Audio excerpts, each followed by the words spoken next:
আজকে লাঞ্চের মেনু কি? আজকে লাঞ্চের মেনু আপে গেছি।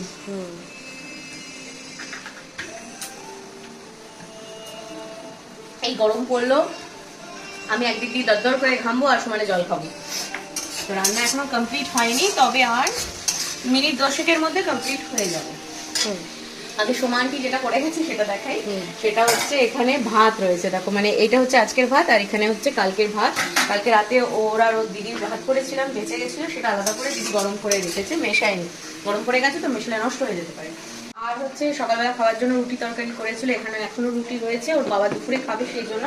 তবে কতটা দুপুরে খাবে আমি জানি না, কারণ আজকে হচ্ছে আমার ভাইদের প্রত্যেক বছর একটা টুর্নামেন্ট হয়, ক্রিকেট টুর্নামেন্ট খুব বড় করে বছরে একটা, সেটা শীতকালে হয়। এইবার একটু দেরি হয়ে গেছে, এইবার আজকের দিনে সেই খেলাটা রয়েছে।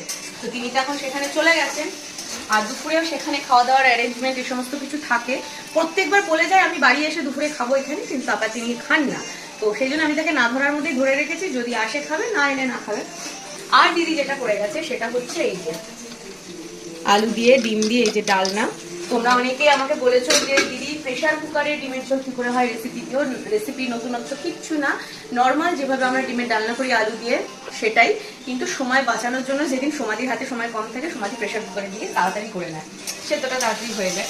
আর দিদিকে বলেছিলাম পেঁপের ঘন্ট করবো, পেঁপে ঘষে রেখে যেতে, দিদি খানিকটা ঘষেছিল, খানিকটা আমি ঘষে এই যে পেঁপের ঘন্ট করেছি।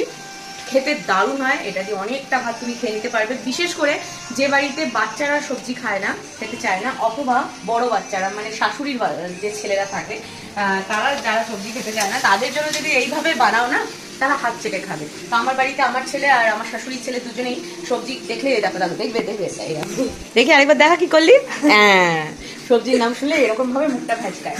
এই জন্য আমি এইভাবে বানিয়ে দিই, তখন হাত চেটে খায়, তখন বুঝতেই পারে না এটা পেঁপে নাকি মানে ভালো মন্দ কোনো কিছু।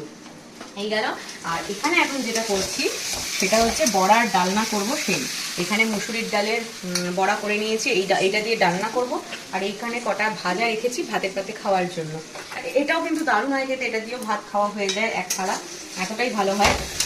তো তোমাদের যদি রেসিপি দরকার হয় এই বড়ার ডালনা অথবা পেঁপের ঘন্ট, যেটারই লাগবে বলো, কমেন্টে জানিও, আমি অবশ্যই তাহলে তোমাদের সাথে শেয়ার করে দেবো।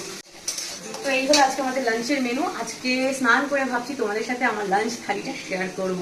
অনেকদিন না খুব তাড়াহুড়ো করে খাওয়া হয়েছে, ঠিকঠাক রান্না বান্নাও হয়নি, আজকে একটু ভালো করে রান্না করেছি।